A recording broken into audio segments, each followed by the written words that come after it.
ഈ അടുത്ത് സോഷ്യൽ മീഡിയയിൽ കണ്ട ഒരു സംഭവമാണ് ആൾക്കാരെ ChatGPT ഉപയോഗിച്ച് ഓപ്ഷൻ ട്രേഡ് ചെയ്യാൻ റെക്കമെൻഡേഷൻസ് എടുക്കുന്നത്. പലരും വിചാരിച്ചിട്ടില്ല ChatGPT എന്ന് പറയുന്ന ഈ AI മനുഷ്യനേക്കാൾ ബുദ്ധി കൂടുതലുള്ളതാണെന്നും അതോടൊപ്പം തന്നെ ഇത് നമുക്ക് മനുഷ്യനേക്കാൾ നല്ല റെക്കമെൻഡേഷൻ തരാൻ പറ്റുമെന്നാണ്. പക്ഷെ യഥാർത്ഥത്തിൽ ഇതിൽ മനുഷ്യർ ഫീഡ് ചെയ്ത് വെച്ച ഡാറ്റ മാത്രമാണുള്ളത്.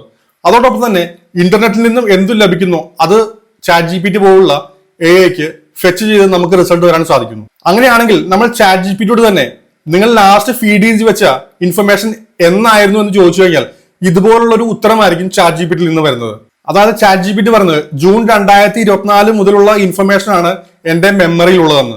പക്ഷേ ഈ പറയുന്ന ജനറേറ്റീവ് മോഡലുകളെല്ലാം തന്നെ LLM ഉപയോഗിച്ച് നമുക്ക് മാനുവലി ഏത് ഡാറ്റ ഫീഡ് ചെയ്തും നമുക്കൊരു പ്രത്യേക ടാസ്കിന് വേണ്ടി ഇതിനെ ഉണ്ടാക്കിയെടുക്കാവുന്നതാണ്.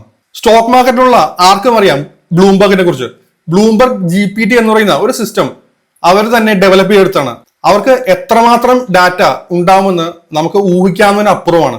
അതുകൊണ്ട് തന്നെ ഒരു സ്റ്റോക്ക് മാർക്കറ്റിൽ ഒരു എഡ്ജ് ഇത്രയും ഡാറ്റ പ്രോസസ് ചെയ്യുമ്പോൾ അവർക്ക് ഉണ്ടാക്കിയെടുക്കാൻ സാധിക്കുന്നതാണ്. സോ അതുപോലെയുള്ള ഒരു ചെറിയൊരു സിസ്റ്റമാണ് ഞാനും ബ്രേക്ക് പോയിന്റിലൂടെ ഉണ്ടാക്കിയെടുക്കാൻ ശ്രമിച്ചുകൊണ്ടിരിക്കുന്നത്. ഓപ്ഷനെ കുറിച്ച് ശരിക്കും മനസ്സിലാക്കിയവരാണെങ്കിൽ അവർക്കറിയാം സ്റ്റോക്ക് മാർക്കറ്റിൽ ഇത്രയും മാനിപ്പുലേറ്റ് ചെയ്യപ്പെട്ട ഒരു ഇൻസ്ട്രുമെന്റ് വേറെ ഇല്ലെന്ന്. കാരണം ഈ സ്മാർട്ട് മണി ബിഗ് പ്ലേയേഴ്സ് എന്ന് പറയുന്ന മാർക്കറ്റ് മേക്കേഴ്സിന്റെ കയ്യിലുള്ള അത്രയും ഡാറ്റ നമ്മുടെ റീറ്റെയിൽ ട്രേഡർമാരുടെ കയ്യിൽ വരിക എന്നത് വളരെ ബുദ്ധിമുട്ടുള്ള കാര്യമാണ്. ഇത്തരത്തിലുള്ളവർക്ക് റീറ്റെയിൽ ട്രേഡേഴ്സിനെ ട്രാപ്പ് ചെയ്യാൻ സാധിക്കും എന്നുള്ളത് പ്രൂവ് ചെയ്ത ഒരു സംഭവമാണ് ഈ അടുത്ത് സെബി കണ്ടുപിടിച്ച ജെയിൻ സ്ട്രീറ്റിന്റെ 0DTE മാനിപ്പുലേഷൻ. അപ്പൊ പറഞ്ഞു വന്ന കാര്യം, പലപ്പോഴും ഓപ്പൺ ഇൻട്രസ്റ്റ് നോക്കിയായിരിക്കും മിക്ക ട്രേഡർമാരും ട്രേഡ് എടുക്കുന്നത്. പക്ഷേ ബിഗ് പ്ലേയേഴ്സിന്റെ കയ്യിൽ ഡീപ്പ് ലെവൽ ഡാറ്റ ഉള്ളതുകൊണ്ട് തന്നെ പലപ്പോഴും നമ്മളൊരു വലിയ മൂവ് നടന്നതിന് ശേഷമായിരിക്കും അറിയുന്നത് തന്നെ. അല്ലെങ്കിൽ നമുക്ക് ചെയ്യാൻ പറ്റുന്നത് വെറും പ്രഡിക്ഷൻ മാത്രമായിരിക്കും. അതായത് ഓരോ ലെവലുകൾ എത്തുമ്പോൾ പ്രൈസ് റിയാക്ട് ചെയ്യാം എന്നുള്ളത്. അപ്പോൾ ChatGPT പോലുള്ള പബ്ലിക്കായി കിട്ടുന്ന ജനറേറ്റീവ് AI എങ്ങനെ യൂസ് ചെയ്യാം?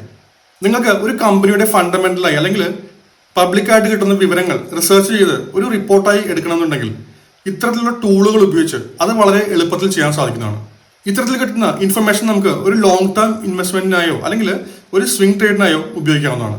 കാരണം ഇൻട്രാഡേക്ക് വേണ്ടി AIയോട് ചോദിച്ചു കഴിഞ്ഞാൽ പലപ്പോഴും കിട്ടുന്നത് ആ സമയത്തെ ഗ്ലോബൽ മാർക്കറ്റ് സെന്റിമെന്റ്സ് അനുസരിച്ചുള്ള ഒരു ഇൻഫർമേഷനും പിന്നെ മേജർ ലെവലുകളുടെ ഒരു ഡീറ്റെയിൽസും ആയിരിക്കും കിട്ടുന്നത്.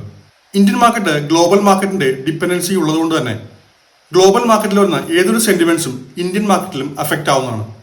അതുകൊണ്ട് തന്നെ AI മാത്രം ഉപയോഗിച്ച് ഇൻട്രാഡേയിൽ ട്രേഡ് ചെയ്യുന്നത് അബദ്ധമായിരിക്കും.